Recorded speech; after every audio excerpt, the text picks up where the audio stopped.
You're listening to the Activity Strong Executive Edition series on the Bridge the Gap Network. The live webinar series aims to promote, engage, and empower wellness directors and senior living executives to continue the conversations surrounding health and wellness in aging adults. Powered by Linked Senior. Hi, everyone. Welcome. Happy New Year. 2021, I think we've long waited for this year to come, and for me and the rest of my team, and I'm sure Josh, I want to extend a sincere thank you for the work that activity and life enrichment professionals have done in 2020, and wish you, as much as everything that you deserve for 2021. Josh and I are going to be leading a super exciting webinar today. We decided to change things up a little bit and improve them.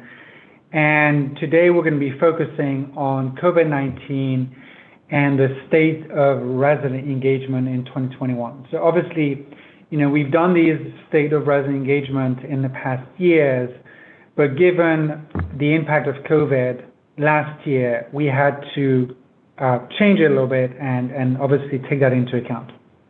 Now, the improvements also that are coming this year is the fact that we have built this very successful platform called Activity Strong to acknowledge, empower, and educate activity and life enrichment directors. And you probably noticed, if you were on one of our December webinars, this is an executive edition. And it is very exciting for us as we build the future of activities and resident engagement. And to do this, we want to have a all-inclusive discussion, especially with thought leaders, C-level leaders in the industry. This is why we've created this executive edition. The idea is that everyone is welcome. But if we as activity directors want to have a conversation with our administrators or executive directors, we need to invite them to the discussion.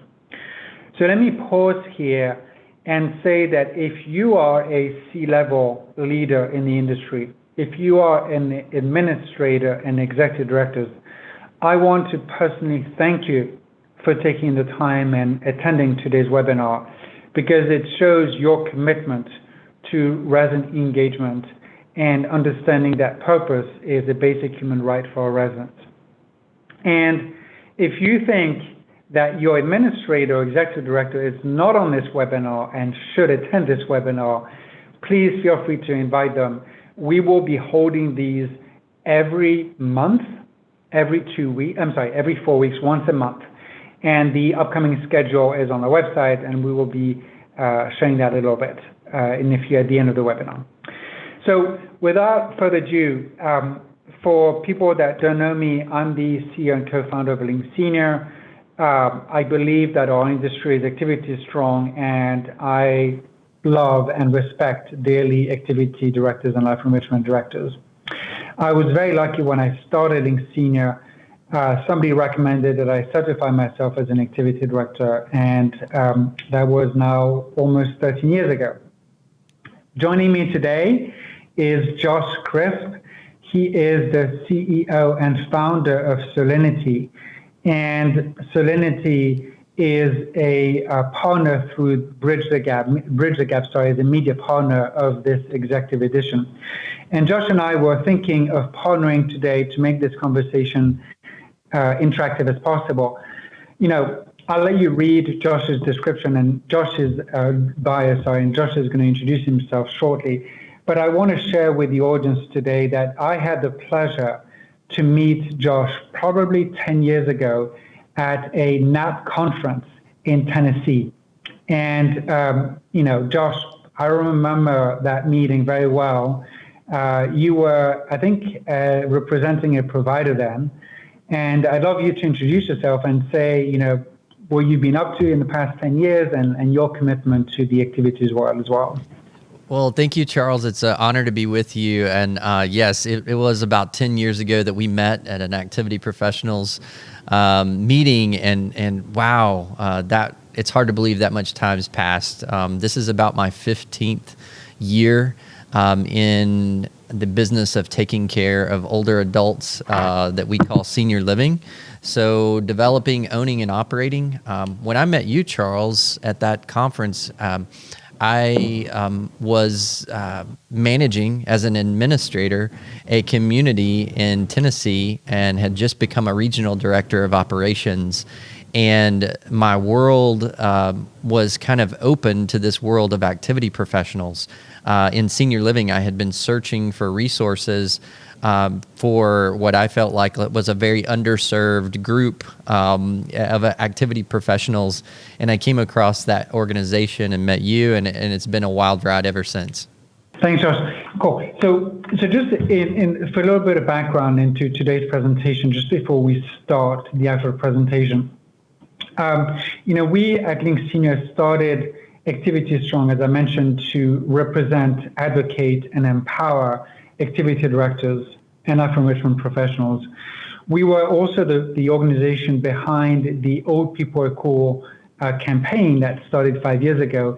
And Josh, I know that through your different organization, we partner a lot on that, especially your Pedal for Alzheimer events and so on. But Link Senior, just for a quick introduction, we are a evidence-based resident engagement platform for senior living. We've been serving the industry now for 13 years. And what we do is we help activity and life enrichment director amplify the work they do by helping them ultimately measure and optimize and manage resident engagement. So we are the only platform that can say that we are evidence-based because we published a study where we saw amazing outcomes in a peer-reviewed journal in September 2019. So these outcomes that you're seeing on this slide here are things that are the results of the implementation of a tool like Link Senior. And obviously in this time of COVID, anything related to social engagement is something that everybody is seeking. So if you're interested in that, please be in touch. But without further ado, let me get into the meat of these webinars. We started these webinars now 3 years ago. And it all stemmed from what we understood as a need for activity and life enrichment professional, which was easy access to quality education. And believe it or not, and I'm sure it's still the case today, also the fact that some of our professionals couldn't leave their communities or buildings.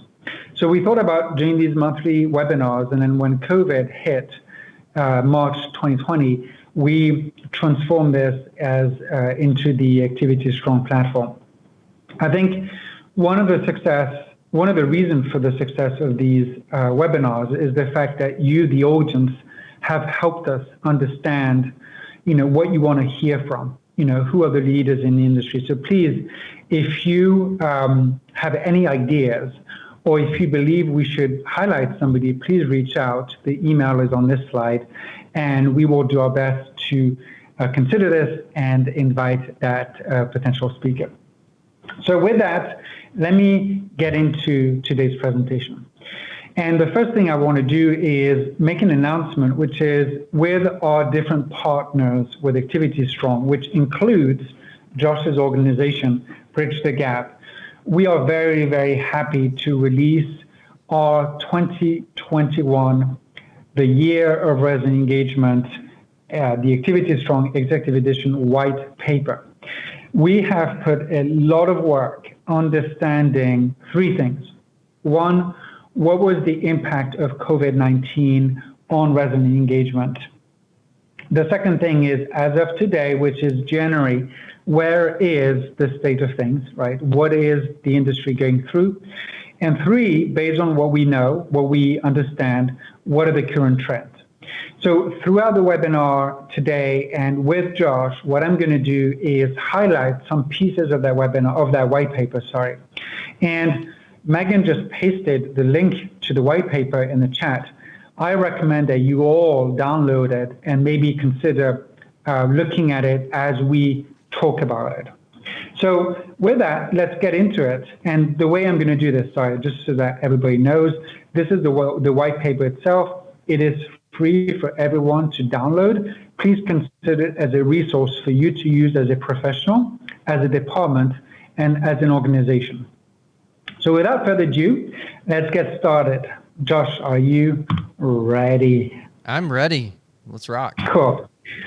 Okay, so it's so basically what we're going to go through is three big questions, right? Like what just happened to us, right? I think we're still trying to understand what just happened to us, all of us, right? Like every human being on the planet.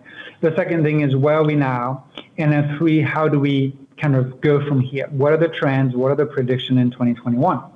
And so with that, Josh, I forgot to ask you in your bio, but what is your wish for the industry for 2021?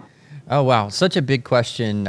So I'll tell you, Charles, and I don't want to be long-winded, but this past year has cast a huge spotlight on our industry, and sometimes not for the best of reasons. I'm hopeful that we can take that spotlight and reflect back to everyone what an awesome industry that we have and what an awesome job that people like, I'm sure the hundreds of people that are on with us right now, what a great job they were doing prior to 2020 and what a great job they do on a daily basis. I hope that we can all find a way to take maybe some of these negative experiences and fuel that into positive change. And one of the things, Charles, I think is I, as an operator, as an administrator, as a manager, have often felt, and we've had these discussions, that our activity professionals and the budgets that they have and the things that they represent and the projects that they do are often just not given enough attention. And wow, did 2020 shine a light on activity professionals. So I'm hoping that with that light, we can spread and actually show the value that we know that this is to the communities and make some great improvements.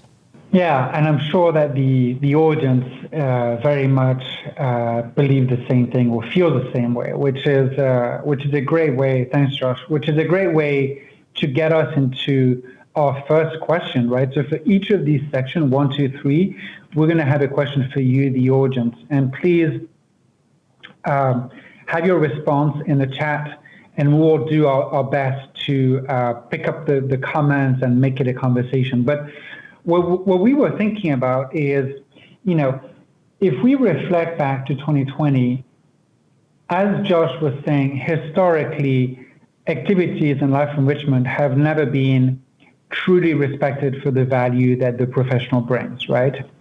And 2020, in a way, there's been a lot of challenges, but there's also been a lot of potential, like Josh was saying, kind of shining the light on these professionals.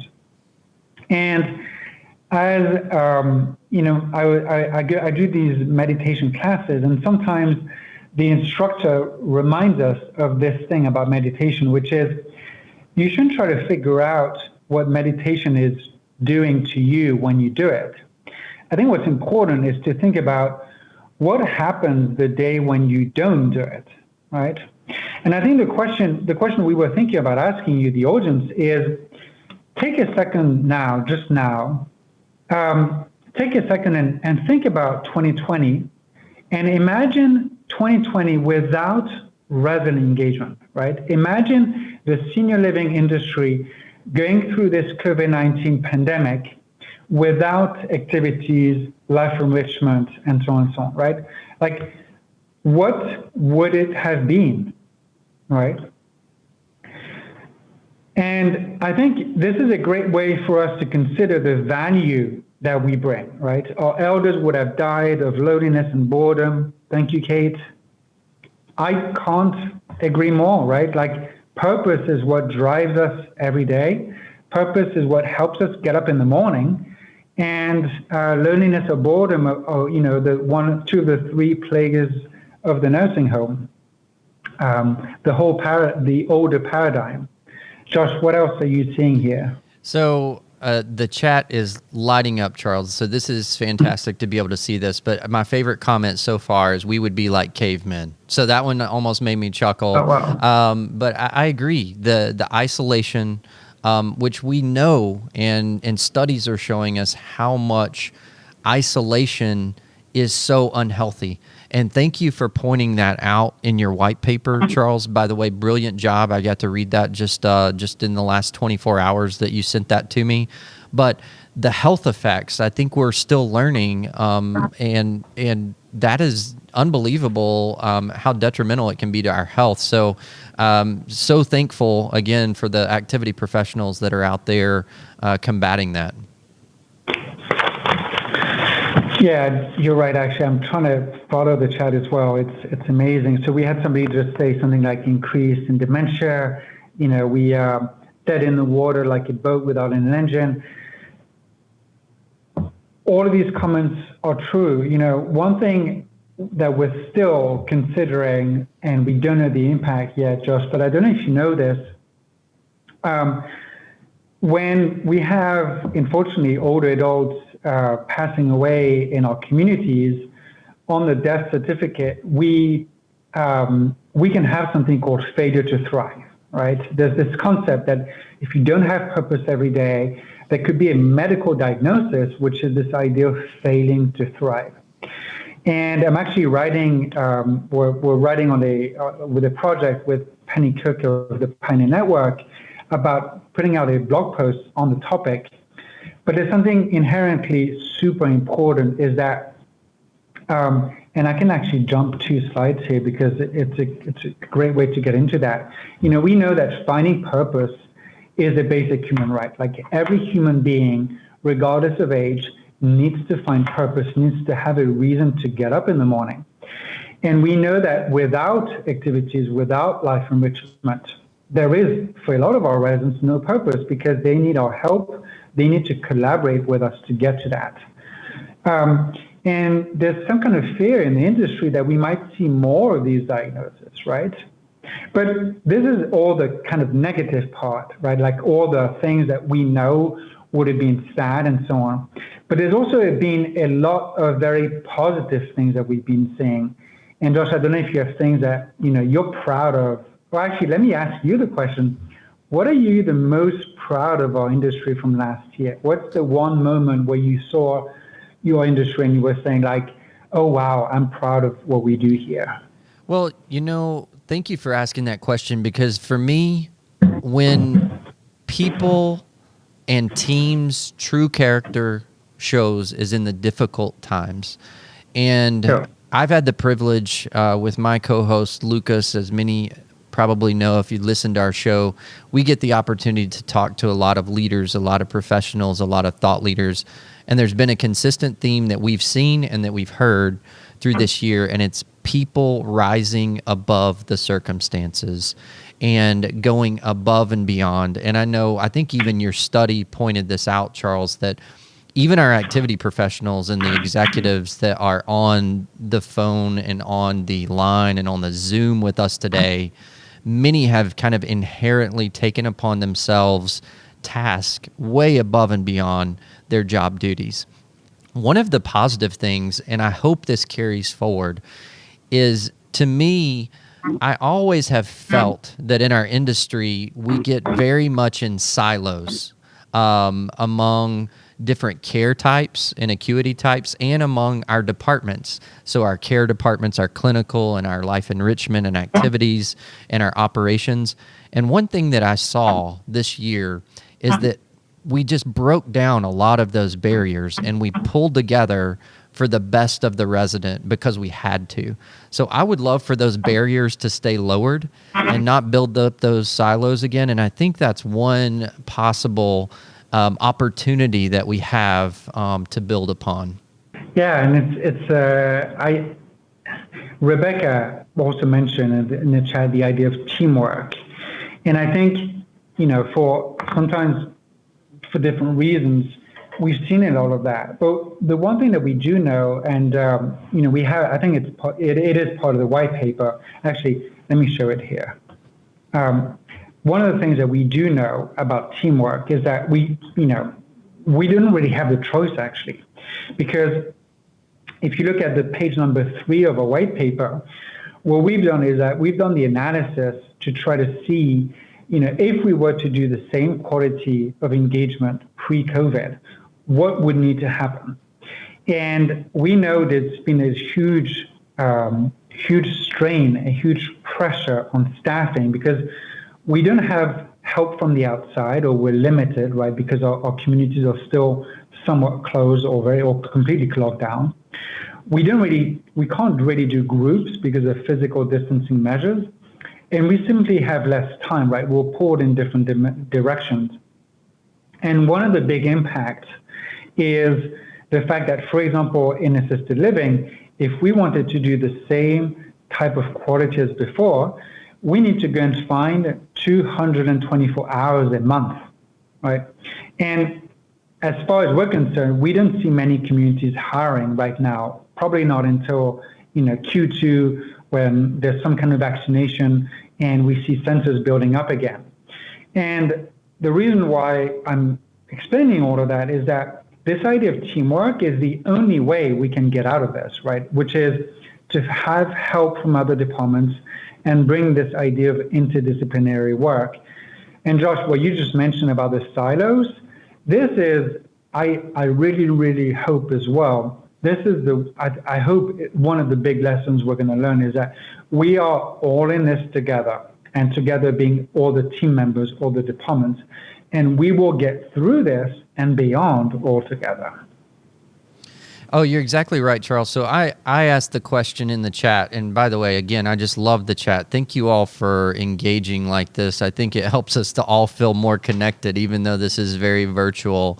But I am seeing all kinds of things, everything from tech assistance to CNA type care duties that they were allowed to do, to helping in dining services. Honestly, those are all great burdens that people have taken on. And the other question I asked that I would love that you were just touching on is this idea of the interdisciplinary team. That's not a new concept, but I'm hopeful that becomes a much more prominent concept, and that life enrichment is a part of every interdisciplinary team that is out there and has just as equal of a voice.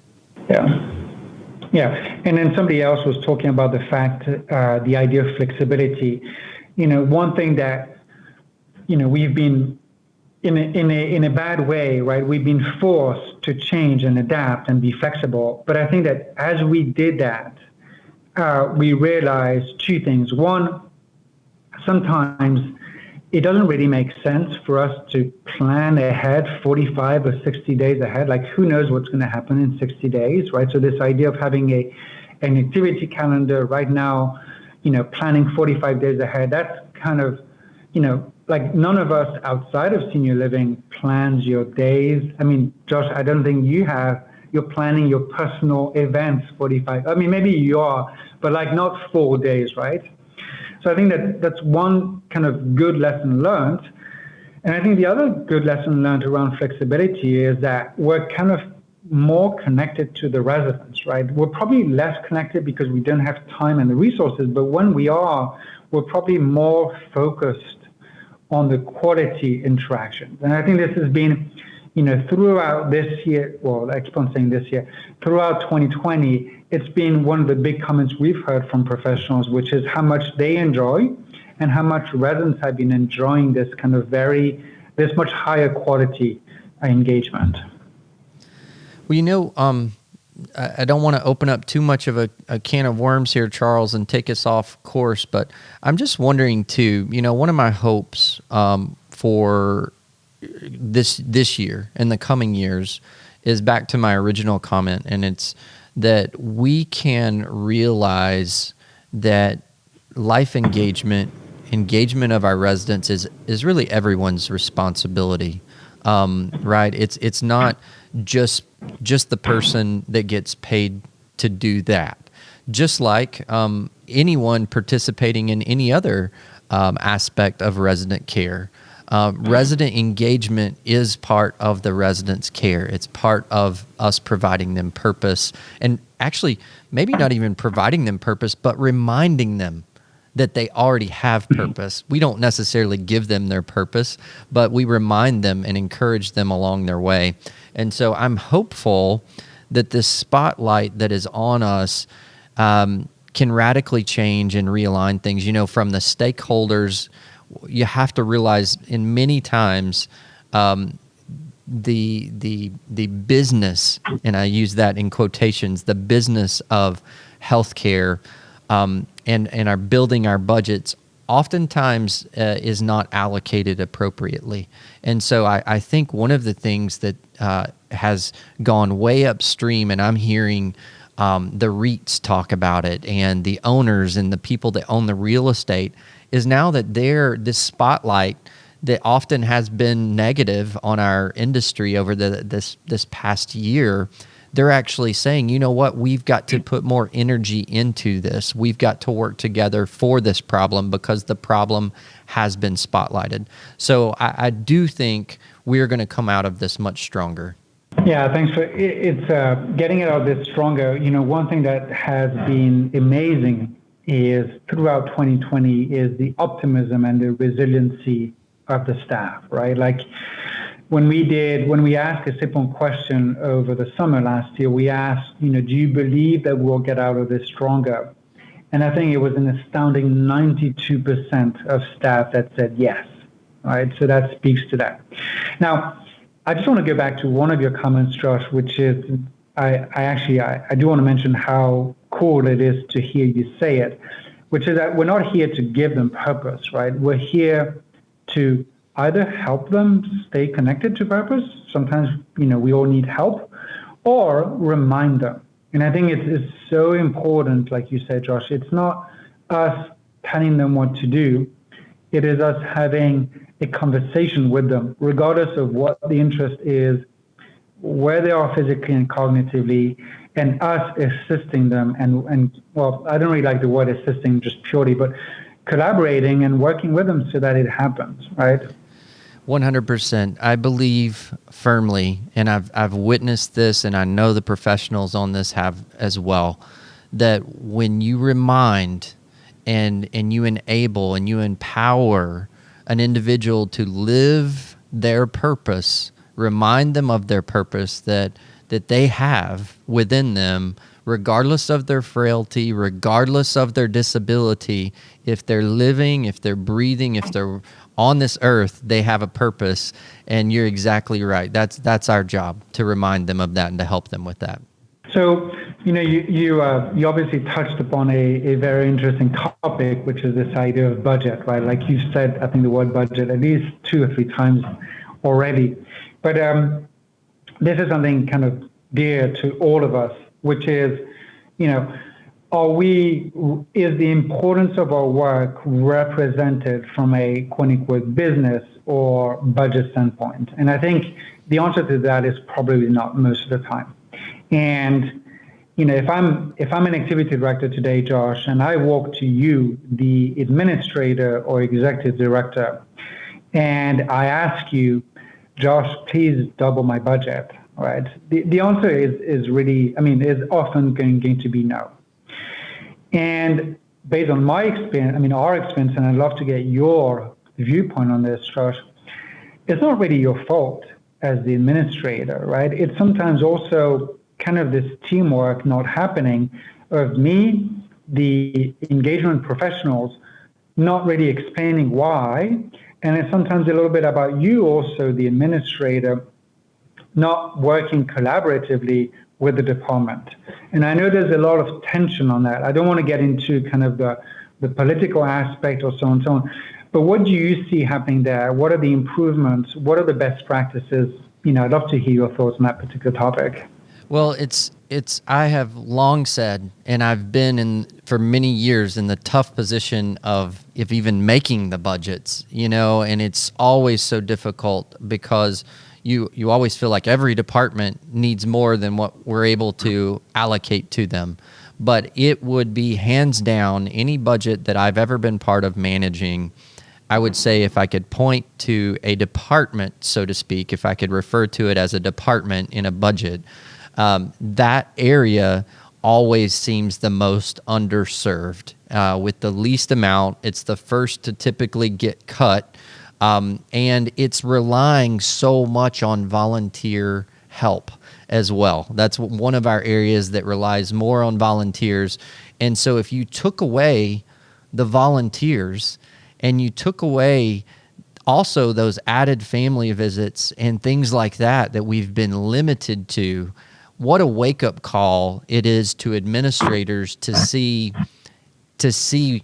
when the spotlight is on it, and we know how important it is now, and the world outside of our community knows how important it is, what a deficit we've been operating. I think it shows us a couple of things. I think it shows us the commitment, because I think our professionals have been doing an amazing job prior to 2020 and during 2020 with very little resources.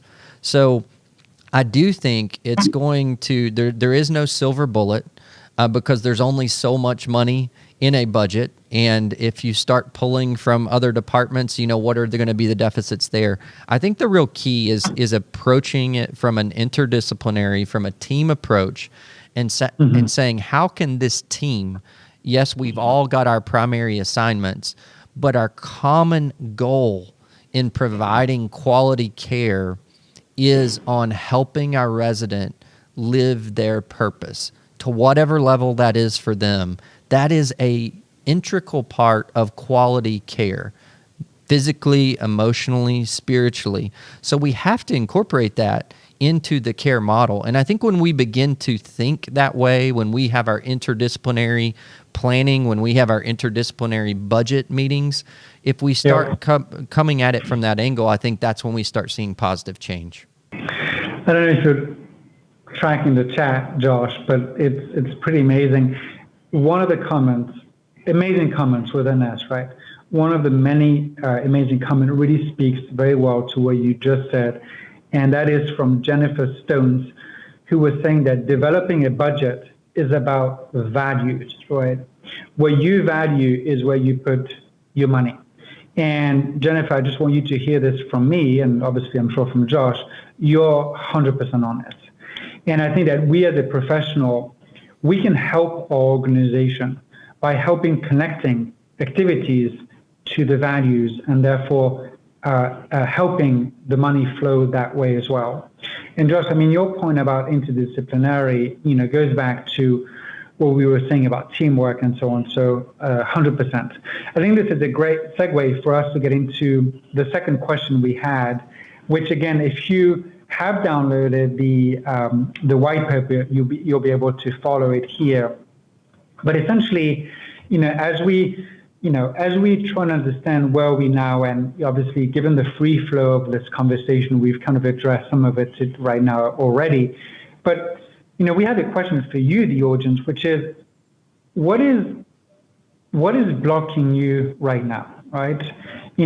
We've gone through 2020. We're all alive. Thank you. We've all gone through a lot of losses. That includes death. I think we have to talk about the many losses we've all had. But I think that as we look in 2021 is going to be better than 2020, right? It's very difficult to make something worse than what we had in 2020. So when we think about it that way, and when we think about what is blocking us, right, we have to then think about how do we overcome this, right? Jennifer's point about budget is absolutely correct. When value is found, budget is found, right? And when value is articulated, then we can articulate a budget. So how do we get into that discussion, right? How do we enable us to have these discussions with our teams and overcome things that are blocking us? Josh, I'd love to hear your thoughts on this. Well, I think it initially starts with some planning, some intentional planning. I think we oftentimes, and when I say we, I'm including myself in that. So I think we get so caught up in responding and reacting to everything that's happening. This past year, it seemed like as soon as you learned what you should be doing, you were being told what else you needed to be doing that may have been different than what you just told your team that you needed to be doing. So there was this constant, urgency of change. And so there's a certain level of flexibility and adaptability that we have to be successful and to begin to think about overcoming obstacles. But I think also taking time to have very intentional plan sessions to plan for the unexpected, right? I mean, if 2020 has taught us anything, it's to plan for those things that you could never imagine, right? And not that you need to be planning for every possible scenario, but how is the team going to respond together to overcome the obstacle? Just remember, your obstacle is you're not facing that hopefully alone. And if you are, I think part of this and what I want to communicate today is we are in this together. You're in this with other team members in your community.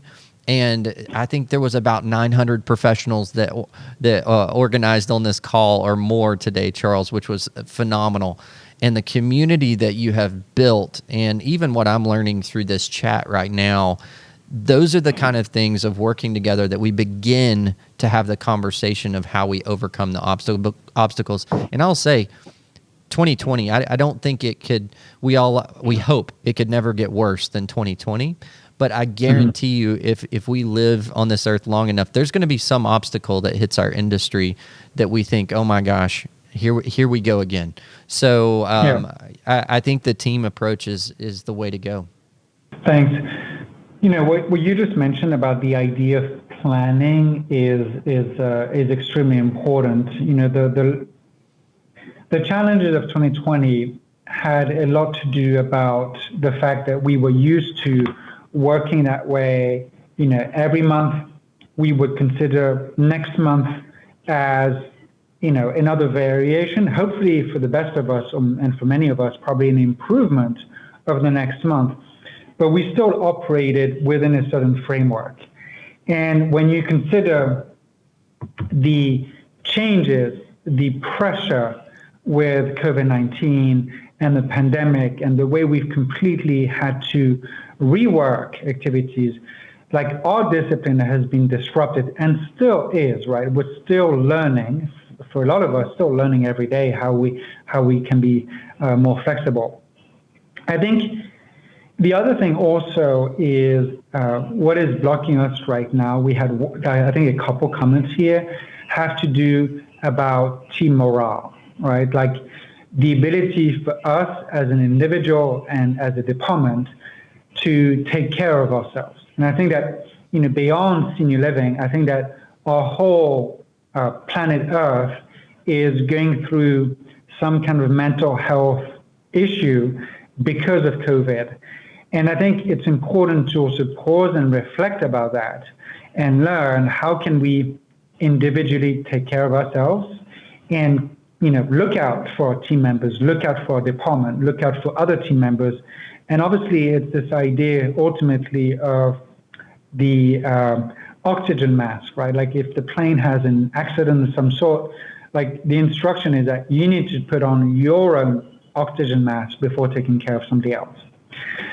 What do you see, Josh, in terms of self-care, mental health, all of that in the industry? Well, I think we don't do a good job of taking care of ourselves. I also think, generally speaking, as an industry, as an executive in the industry and building and managing a lot of teams, we don't do a great job of caring for our teams. To your point, Charles, and it's something that I've taken a mind shift myself in our emphasis that early on in my career, all of my emphasis I felt like was on caring for the resident physically, emotionally, and spiritually. And I very much unintentionally overlooked my staff. And I was not caring for them physically, emotionally, and spiritually, so that out of that abundance of them feeling loved and cared for, that the team members and then the residents could feel cared for. So I think that's one issue. I want to reference back a book that I read early on in my career. It's very old. It's called GMP, The Greatest Management Principle. And the whole book talks about personal accountability. And 2020 should teach us that a lot of bad things can happen around us that we had nothing to do with. We can't take responsibility. They are things that have happened that are impacting us. And in those kind of situations, it's extremely important for us to think about, we can't determine a lot of the things that happen around us, but one thing we can always determine is how we respond to them. So I think that is one thing in overcoming obstacles. It's very easy for us to get so fixated on the problem that we don't positively think about potential solutions. And so I would encourage every single, I'm going to refer to them as light, every single one of the lights that is on attendance today, that little light that you have of positivity, the brighter you can make that shine, the easier the obstacles are going to be to overcome, because it is contagious. And in dark times, that's when it really shines. Amen. I love this. I don't know if you probably heard that, Josh, but when I remember very well back in March or April last year, we had so many professionals hearing that they were not essential, right? And how untrue that is, right? That activity and life enrichment professionals could even be considered as non-essential. We argue, and I think everybody on the line would as well, that activity and life enrichment professionals were and still are the lifeline of our industry, right? More than essential, this idea of protecting this basic human right of finding purpose every day, I think this is probably the most important thing that we could do right now, is consider how important the work is. And, I had a slide on this, but I'll get directly to this, which is, one way I know a lot of professionals had been able to, continue to show up at work, thing for which I'm actually so thankful for all of you for making that commitment for older adults. But a lot of professionals have been able to do it just by thinking back at what is their passion, right? What we know when we work in activities and life enrichment is we know our passion is about collaborating, right? So collaborating is, back to your comment, Josh, actually, not assisting, not giving, collaborating with the residents to help them, to honor their preferences, right? To help them find and have access to their purpose, or just be reminded of what it is. And for a lot of professionals, it's been kind of this guiding light, right? This North Star as we've been going through these challenges. I can't stress how important the work of activity and life enrichment has been and continues to be. And I just said it now, but I want to say it again. I am so thankful to be able to work with professionals like you. I made a comment back last summer, but I'll do it again here, which is the work that you do, the audience, right? Like your commitment and showing up every day at work. I have 4 kids, and if they were able to do half of this in terms of heroic work, I would be a proud father, right? So, and it's true, like I really respect that every day these professionals have decided to show up at work. Josh, I don't know if you have any thoughts on this, but I know you're a father too. So, yeah. Well, absolutely. And, as we talk about helping our residents, reminding our residents, collaborating with the residents to live their purpose, it's very important that we all are reminded that we have a purpose as well. So it's not just a job. Any job in senior care and housing, especially that of an activity professional, I personally view it as it's kind of a calling, and I refer to it as that as when people are looking in this industry, it's really a calling. It's not going to be the sexiest job, it's not going to be the highest paying job, but there are some people and industries in our culture today. I immediately think of people like our teachers and other heroes that we've talked about and the frontline workers. But I put life enrichment and executives in senior housing right up there with that. It is a calling, and we have a purpose. And I think one of the things it's okay that I've learned this year, it's okay to be transparent and with the residents that are going through tough times.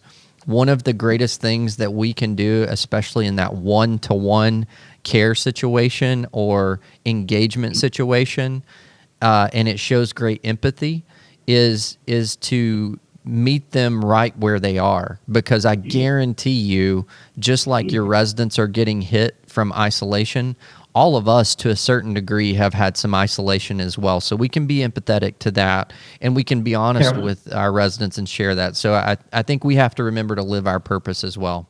That's a very cool concept, Josh. It goes back really much, very well in this idea of self-care. And, I think that's something that you just hit, I think, on is, I think we should all remember that COVID-19 is affecting all of us, and all of us with a big A. It is impacting every piece of a society. And we just happen to be in probably the industry that is impacted the most with education. So I think it's important to remind that and to understand, because that's how we navigate out of it. I had prepared a quick slide about where we are related to the cases and so on. In the interest of time, I don't think we can really discuss that. But Josh, I know that, our industry is going through this vaccination process. The rates are what it is. What do you see? What are your thoughts in the next, 1 or 2 quarters? Well, Charles, that's a big question. I will say this year, outside of just my own, I'll take my personal, what I see, and I'll tell you what I hear. And I'll tell you, I hear very mixed ideas on where we are, where we're going. But one common theme I have heard resounding that it's a very positive outlook ahead. I think timing, everybody's a little bit different of how quickly we're going to come out of, how quickly the vaccine is distributed, how well it works. We can all speculate on those kind of things. But the one constant that is very reassuring to me is the optimism I am hearing. And so we're blessed at Bridge the Gap that we get to talk to every single week a high-level thought leader in the industry. And the optimism has really, really been encouraging from people that are much more intelligent than me. Josh, if you have a chance, would you mind popping the Bridge the Gap link in the chat? I'd love the audience to, if you're not aware of that website, of that podcast, and if you want to be in tune with what our industry leaders are thinking about, this is probably one of the best resources. So I highly recommend you look into it. Just like what you're saying about optimism is bang on it. I think one thing that the question we were thinking about for our section 3 here, which is the trends for 2021, our predictions. Again, feel free to download our white paper. There's a lot to it where we see things going, which again supports very much what Josh mentioned, which is, the timing, we don't really know. But what we do know is that we're all filled with optimism and we all believe that things are going to be improving. When we go back to how do we make 2021 as much as, how do we make our predictions come true and as quickly as possible? There's a great framework that I'd love you to consider, which is, go back in time pre-COVID, right? Go back to yourself in 2019 and let me ask you that question to you in the past, like a year ago. What was the wildest dream you had for you and your department? What was the wildest dream you had for activities and life enrichment? And the reason why I think it's an important question is that the changes we are going through are so disruptive that the dreams that you had in 2019, as we stand today, there's probably not many reasons, and I would argue probably no reason for these to not happen, right?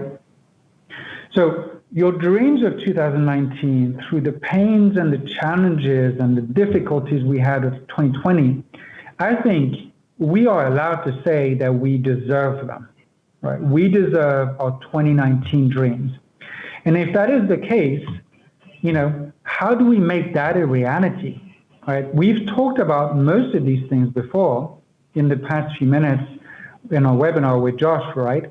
We want more budgets. We want interdisciplinary work. We want teamwork. We want more technology. Something we didn't discuss too much, Josh, which is the technology, right, in resident engagement. But how do we make that a reality, right? How do we make that happen? And I think that we deserve our dreams of 2019. Josh, I don't know if you have any comments on this. I don't know if you were tracking the chat as I was talking, but what are your thoughts on that? Well, it's funny. So when I just try to think of where I was, where our communities and where my small circle of influence was in 2019, it's hard to even imagine how differently we looked at everything in 2019 versus right now. But I mean, Charles, one thing, and this is probably very silly, but I'm a silly person, and people that know me know that. But this is how simple and probably low level some of my goals were as we were looking at some communities that we were taking over management of that were older communities. I remember thinking very specifically and allocating some dollars that I was pinching pennies thinking, gosh, I really just wish my communities could all have strong, good Wi-Fi. It's hard to believe in 2019 I was thinking that about our senior living communities, but I will say an encouraging note, when 2020 hit and everything began to go virtual, how much a priority a technology infrastructure became. And it should have been a higher priority all along. And we should have done whatever we needed to make it happen to stay current. But it's amazing until it was a necessity that we did not have money for it or we didn't make it happen. So, when I start looking at what do I hope for 2021, I hope that our priorities are shaped and that we reprioritize what's really important in our own lives and what's important in our communities, and it's shaped around quality of care and the resident. We get so fixated on all these other frills that really don't make a lot of difference to anyone except our budgets and reports. So that's one thing I'm hopeful for. Thank you. Yeah, the access to basic, the technology, the Wi-Fi. I don't know if you were looking at the chat, but it's been a lot of that. As we wrap things up, again, as an invitation to the audience, please feel free to consider the white paper that we put together. There's a lot of thoughts, a lot of thinking about some of the things that are actually happening right now. I think ultimately there's one thing, which is what we all want, right? What we all want, and actually this is the wish that we are extending from the Activity Strong platform to you, the audience. What we wish everyone is that 2021 be the year of resident engagement. And personally, to be honest, I don't remember what my 2019 wish was, but I think that if that was my wish back then, I don't know if 2021 would have been if there'd not been COVID, but I 100% believe that we're headed that way. And I am confident basically for two reasons. One, activity and life enrichment professionals have proven to be the most essential workers, the most essential department through this pandemic. And I think that our industry understands it. And I think that the other reason is there's still a lot of opportunities, right? We haven't spoken too much. There's so many cool ideas that we could be talking about, Josh, together. But I think there's something to be said about the potential, the opportunities of this discipline and how much good we can do there. Absolutely. Charles, thank you for allowing me to hang out with you and these awesome people today. I can't say enough thank you to everyone that's working so diligently and put in so much sacrifice, and blessings and encouragement to you in 2021. I, like you, Charles, I don't even remember what my wish was for 2020, but I'm wishing many blessings for 2021. Thanks a lot, Josh. So everyone's on the line. Thank you again for showing up. Happy New Year to all of you. May every single crazy wishes you had in the past come true, especially if it comes to collaborating with our residents so they can live with purpose. On the next slide here, we have a contact.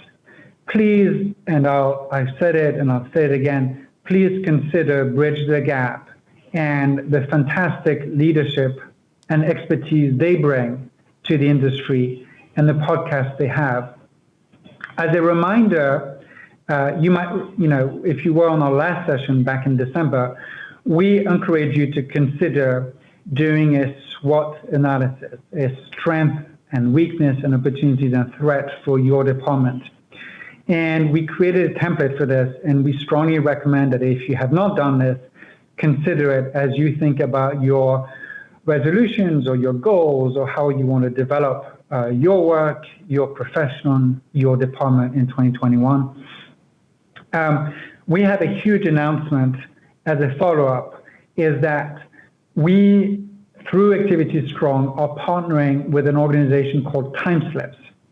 And we are going to be presenting to you at no charge a community-based event in Q1, which is happening actually in the coming few weeks, called Shine Your Light. It's going to be a celebration of activities, of creative care, and it's all about supporting you, engaging your residents and your staff. And we're going to kick this off on January 25th during the National Activity Professional Week with NAP. And it's going to go on for 5 weeks throughout the end of February. Megan is posting right now on our chat a sign-up sheet. Please consider putting your details in there, and we will be in touch with all the details. And to kick it off, we have a webinar coming up on January 19th, which is in 2 weeks, with Sammy and Andrew from Timeslips. They're going to start to help us and guide us through these 5 weeks. With that, I want to encourage you to consider our other upcoming webinars. The executive editions, again, all are welcome. We have the professional edition. This one is going to be with Nancy Ewald of Activity Connection.